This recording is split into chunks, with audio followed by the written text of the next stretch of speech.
like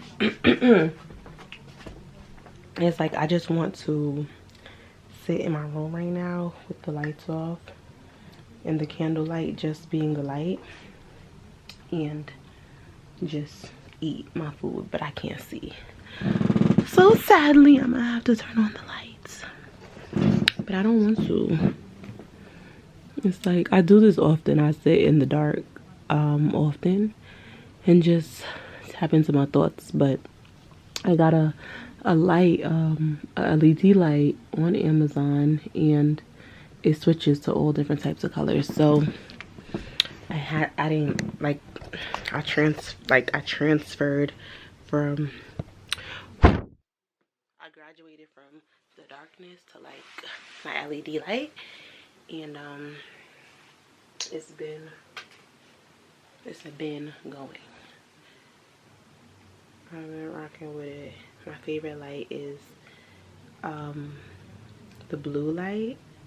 I really like pink too, and I love the red light, which it could be kind of scary sometimes, but I rock with it just because, I don't know, I feel like every light definitely brings you into a different frequency, but I appreciate that light so much, and I don't know, I just feel like sitting down and doing a mukbang, but at this current time I don't know what I want to talk about. So I'm trying to see. Sometimes I write stuff down, so, but I need to title my stuff better so that I can find it.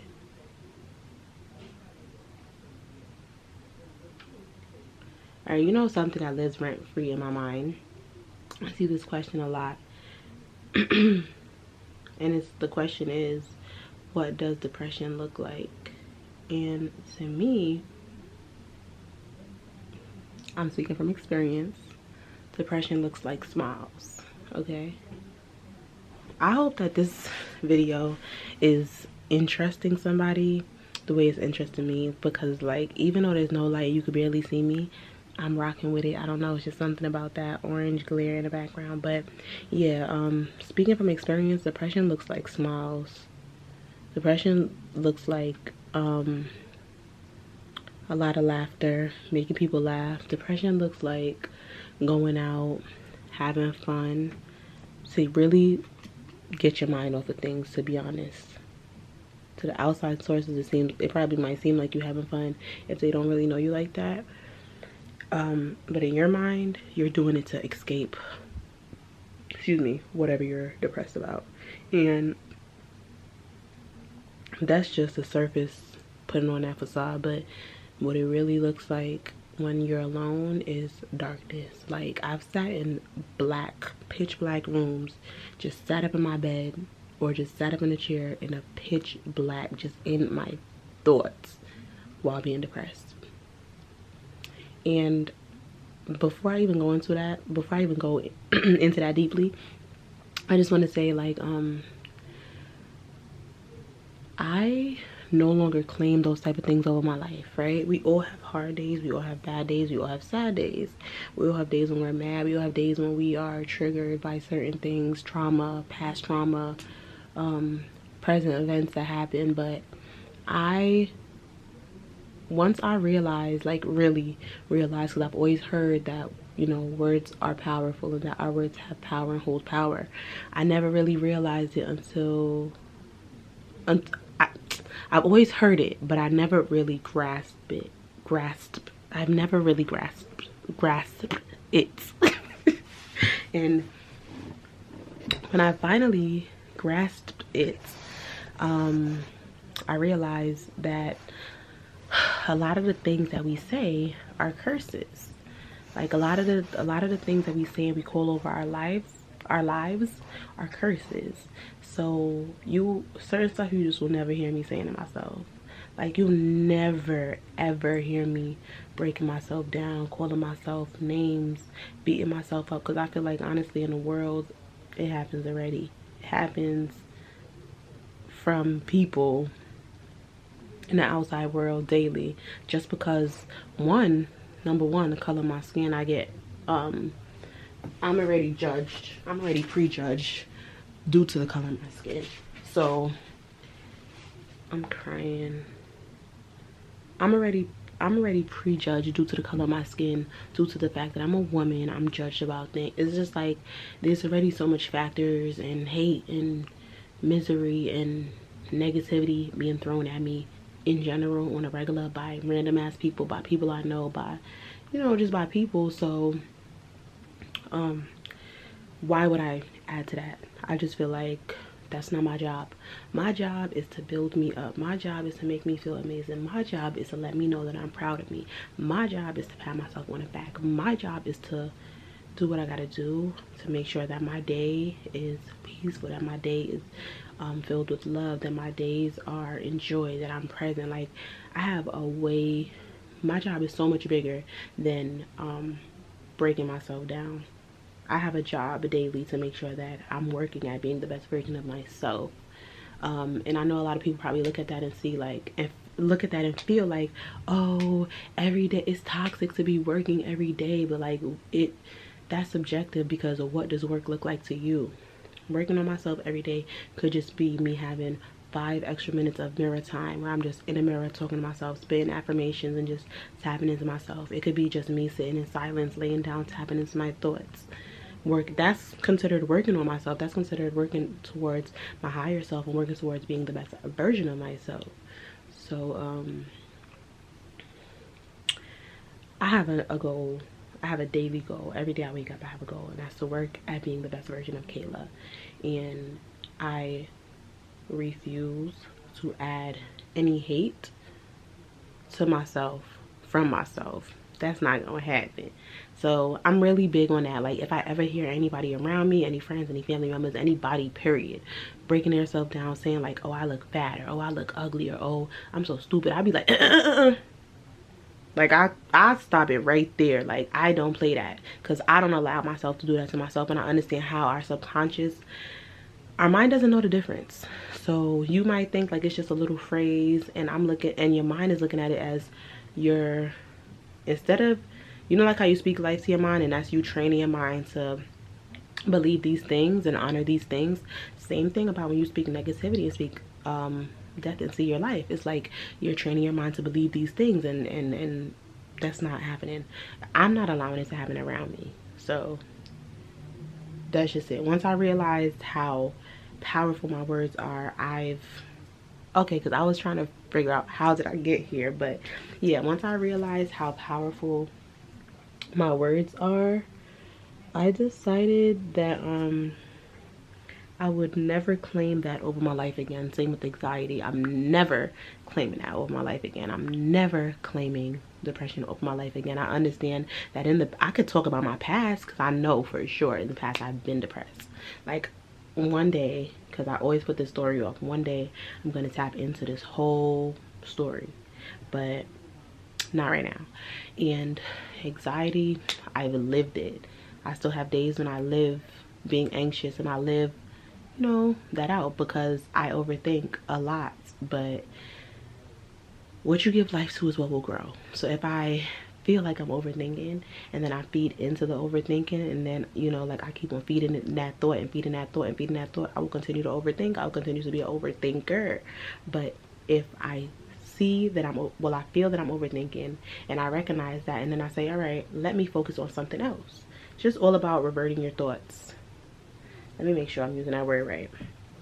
But it's all about tricking your thoughts into, tricking it out of the cycle, basically, because revert means to return to the previous state, practice, topic, whatever. I don't know, like, just basically to just switch your thought, switch it off. Like, if you feel like, because at the end of the day, I'm human, so negative thoughts still pop into my head. But when I see it popping into my head, the fact that I know that I am so powerful and that I could bring life, like your thoughts come to life. Like everything that we're living in right now was just a thought. So once I had really realized that, like this room right now, this floor plan for my home, it was a thought. So once I realized that literally everything started as a thought, that's when you realize that your thoughts are powerful and that your mind is powerful. And that's when you decide, or that's when you should decide, to not feed into negative thoughts, because you can turn them into your reality. And once I realized that, I just started not claiming certain things and just switching it off when I felt it, you know, starting to surface. So yeah, I don't know. I be forgetting where I started at. But yeah, basically, I think I was just saying that your words are powerful, and that's why I'm not claiming the D word as a part of my story. Well, as a part of my past, but not ever a part of my future. I don't remember what I was talking about. That's crazy. I guess I was just speaking about thoughts that live rent free in my mind. But I don't know. I don't know. But I'm just feeling this. Like, I have my food over here and it's like warm. And I know that it's gonna get cold soon. But I just feel like talking, and I want to do a mukbang. But I know that you're not gonna, well, I'm not gonna be able to see my food.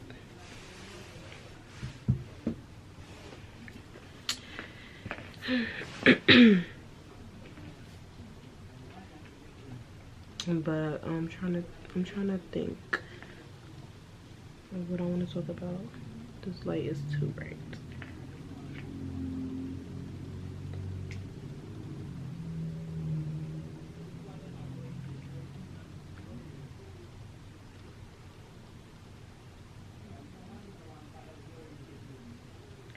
Amen.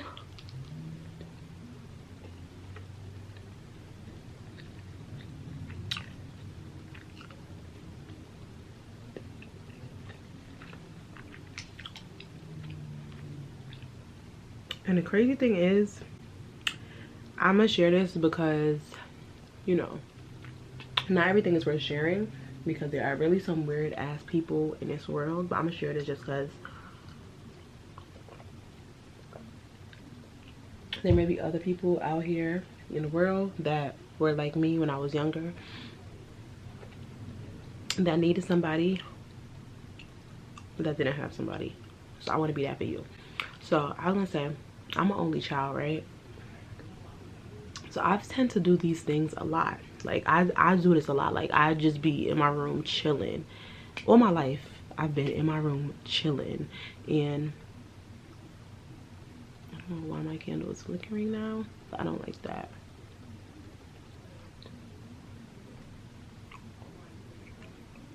But yeah, like, I've been, like, I just be in my room chilling, and I just be in my room chilling just with my thoughts. Basically, that's what I'm trying to say. Like, I just be chilling with my thoughts. So I've learned to become very comfortable with my thoughts and with myself.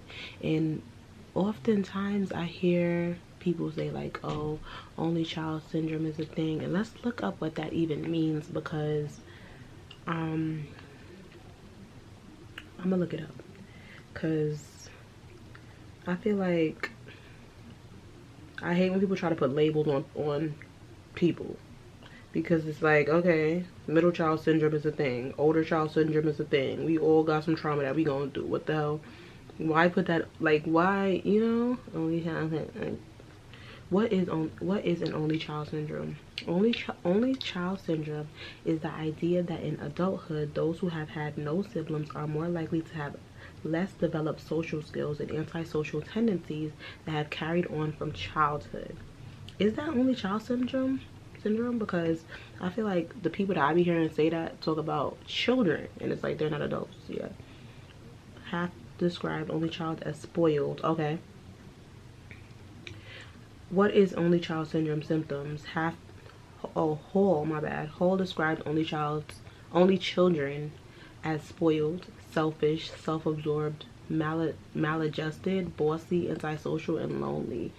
Those who buy into the theory believe only children are spoiled because they're accustomed to getting whatever they want from their parents, included undivided attention, period, when it comes to I've gotten undivided attention from my parents, my father especially, but I'm definitely not lonely. I've learned to make peace with myself, and I'm good by myself, which is something that in society, people,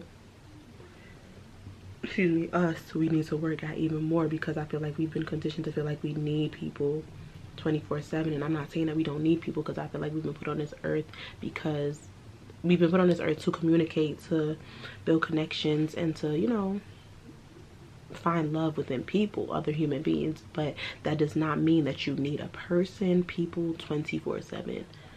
No, you need to be able to do things by yourself. For example, if I want to go to the mall, right, and I call up my friend like, yo, can you come to the mall with me? Like, I want to go shopping, or I want to go buy something. I want to see if I can find something. People will dead ass not go just because they friend said no, I can't make it, or I can't go. Or somebody that dead wants to go to the mall will not go to the mall just because somebody won't go.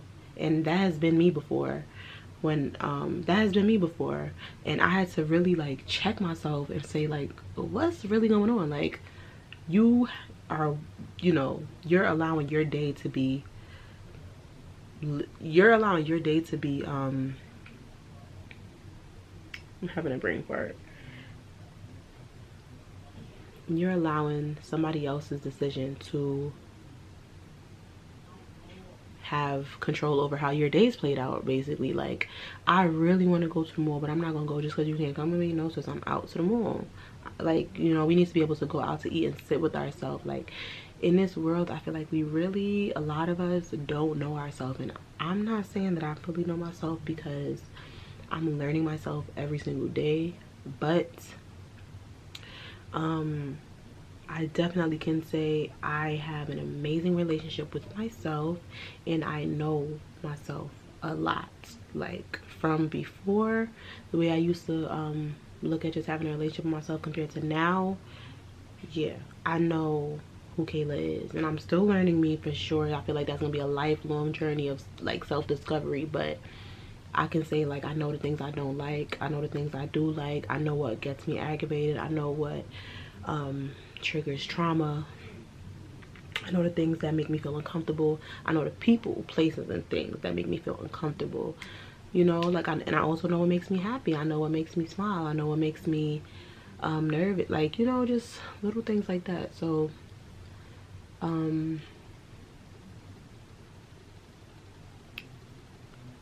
it's just like it's like I can go on a tangent and then I'll just have a brain fire right in the middle of it. But basically, learning to spend time with yourself and be alone is crucial, especially in this world. Self-absorbed, I don't know why all these words is giving a tongue twister. Self-absorbed, definitely I am not self-absorbed at all. Spoiled, I sure am spoiled, but spoiled with reason, and spoiled with limits, because like my parents made sure that I had whatever I needed whenever I needed it, and that's a blessing. It didn't teach me to be codependent on the things that they could provide for me, though. It definitely just taught me, like, I want to make sure I could do that for my kids when I grow up, and I want to make sure I could do that for myself when I grow up. Selfish, no, I think I'm definitely more selfless than selfish. Bossy, I can be. Antisocial, I wouldn't say I am. I used to jack that a lot, but selectively social for sure. And I know I've said on here that I'm very introverted, but like I don't know if I said that I'm introverted and extroverted. So it's like I can be very introverted, and then I have my moments when I'm extroverted. I think it really just depends on the energy that I'm around. And I do have a social meter just like everybody else, though, when that shit does run out.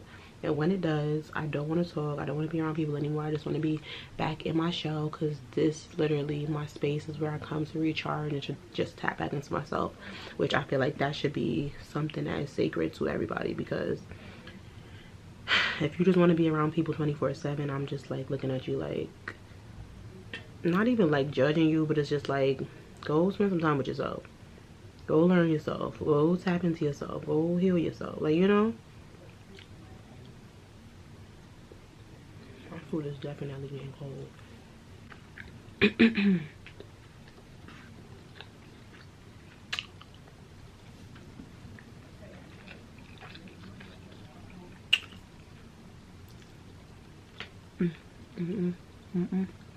I don't know. And like I've been saying on social media too, like on my Instagram, I've been saying this a lot lately on my business page and on my main page. Right now, 2021, November and December has been, I've been feeling the happiest that I've ever felt.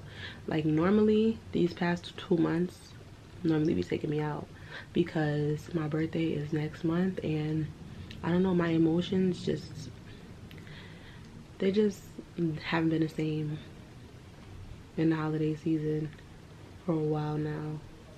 It's like when you start to lose people and you realize that you'll never see them again, and that they'll never be able to, you'll never be able to spend time with them, hear them laugh, talk to them again, or just even pick their brain or allow them to pick yours ever again in this physical plane.